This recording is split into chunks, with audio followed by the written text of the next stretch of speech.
This is the story of Ruth. I can't. I'm too short for this. I'm sorry. I can't do that. I can barely see with these. I'm still getting used to computers, so I'm sorry about that. No. This is the story of Ruth and Naomi and Boaz. And it's found in the Hebrew scriptures in the book of Ruth. And the values that Ruth proclaims of loyalty, love of family, and generosity towards strangers are universal and timeless, and they've stood the test of time. So we'd like to introduce you to this beautiful love story from the Holy Scriptures, as I said, from the Hebrew Bible. And it rivals any story that you'll find on Hallmark. It's the story of Ruth, Naomi, and Boaz, and it dates back to 500 years before the birth of Christ. We're going to condense it a little bit, but when you get home, we ask that you open your Bible, pull up the book of Ruth, and give it a quick read, because the values that Ruth proclaims are so important, especially in today's world. To start the story, there was a great famine in the land near Bethlehem. The husband, and if I murder this name, Elimelech and his family left the land of Israel and moved to the land of Moab, where there was food. They lived in this foreign land for 10 years. His wife's name, Naomi, and they had 2 sons.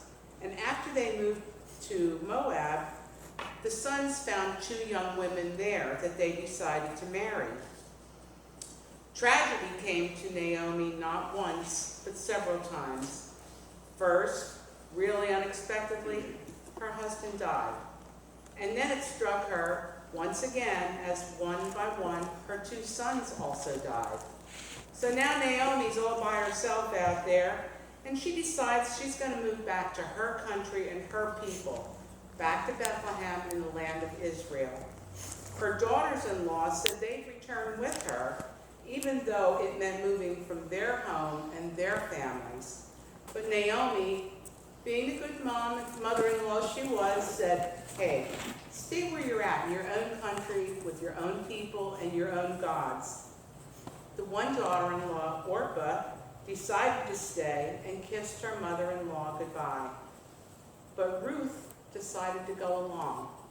Naomi said to Ruth, see, your sister-in-law has gone back to her own people and to her own gods. Return after your sister and stay with your own people. But no, Ruth clung to Naomi, followed her off to Israel. Now listen now to these words that we all hear in every wedding ceremony, pretty much, that we go to these days. Ruth said to Naomi, do not press me to leave you or turn back from following you. Where you go, I will go. Where you lodge, I will lodge. Your people shall be my people, and your God, my God. Where you die, I will die. There I will be buried. May the Lord do thus and so to me, and more as well, if even death parts me from you. And when Naomi saw that Ruth was determined to go with her, she said a little more to her. No, she didn't. She said no more.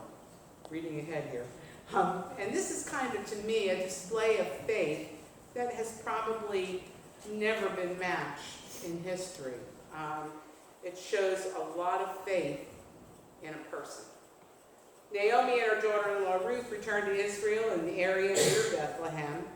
But in order to find food, Ruth had to go into the fields with the men. What she would do is she would go out after the harvest, and she would glean the fields of, the leftovers, okay? I guess that's where we kind of got the term leftovers from. We all have them now and then. And while she was out there, there was a kinsman on Naomi's father's side, Naomi's husband's side, and his name was Boaz, and he was a very prominent rich man, and Boaz owned the fields that Ruth would go to. Ruth worked morning and night, and she was finally noticed by Boaz, who was a very good man, and he took her under his wing, even though she was a Moabite and not of his religion, which back in those days was kind of a major no-no. Ruth said, "Please let me glean and gather among the sheaves behind the reapers." And he allowed her, and she came, as she had every morning, and without resting, to gather food so that they would have enough to eat. He told his workmen, "Let her glean even among the standing sheaves, and do not reproach her. You must also pull out some handfuls for her from the bundles and leave them in a place for her to glean," which kind of was neat because Boaz was being a nice guy there. He was giving her stuff that could have been taken to market and sold. He could have made, some dollars on that, but he gave it to somebody who needed it. Every day, Ruth went into the fields, and Naomi told her, "It's better that you stay working in the fields that Boaz owns, rather than go to another field where they do not know you. Stay close to the women of Boaz." And Ruth did. She followed that advice. I guess that's our hint that we should all be following our mother-in-law's advice. Boaz took interest in the welfare of Ruth and told her, "It is true that I am a near kinsman for you, but there is another kinsman closer related than I am. Remain this night, and in the morning, let us see if he will act as next of kin. If he is not willing to act as next of kin for you, then as the Lord lives, I will act as next of kin for you." So here you get Boaz saying, if this guy isn't going to be next of kin to you, then I will. Naomi decided to sell the land that her husband owned, and Boaz purchased it. Along with it came Naomi and also Ruth, and because they had to do all this to maintain the husband's name on the inheritance. Boaz said to the elders, "Today you are witnesses that I have acquired the land of Naomi that belonged to her husband and belonged to their 2 sons who died in the foreign land. I've also acquired Ruth to be my wife, to maintain the dead man's name on the deed of inheritance, so that he will not be cut off from his native people." So Boaz, he takes Ruth and she becomes his wife. And when they come together, the Lord made her conceive and she bore a son. Then the women said to Naomi, "Blessed be the Lord, for he has not left you this day without next of kin, and may his name be renowned in Israel. He shall be a restorer of life and a nourisher of your old age. For your daughter-in-law who loves you is more to you than 7 sons has borne him."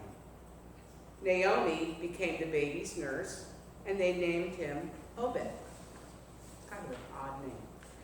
The descendants of Ruth are very important for us all to remember, because Obed later in life became the father of Jesse. Jesse was the father of David, and from the line of David is where Jesus was born. So this whole story is really kind of a beginning of life story for Jesus when you get right down to it. The values of the story proclaim the values that we should live in our own life today. These are the values that Jesus tried to teach us and continues to teach us to this day. The values that are made from this story, the main values, show loyalty to one another, even in your differences. Second, show a deep and abiding love of family. And 3, show generosity towards strangers who might come from another country or another race or even another religion. These are the values that are universal and timeless and come all the way back to the beginning. I have one final thought that I kind of read that I liked. Ruth teaches us that human beings naturally find love and family connections wherever they are. I mean, she found it in Israel, she moved to Moab, went back to Israel, had family connections everywhere, and we find that too. It was interesting, yesterday I was back up in my home area, and I found connections that I hadn't seen for like 50 years. So it was kind of neat, that does happen. Let's see, connection, wherever they are. Irrespective of the ethnicity and the faith of the people they fall in love with, Such a commentary should be applicable in today's world. People need to remember that we need to connect. And I think the story of Ruth and Naomi is where it began.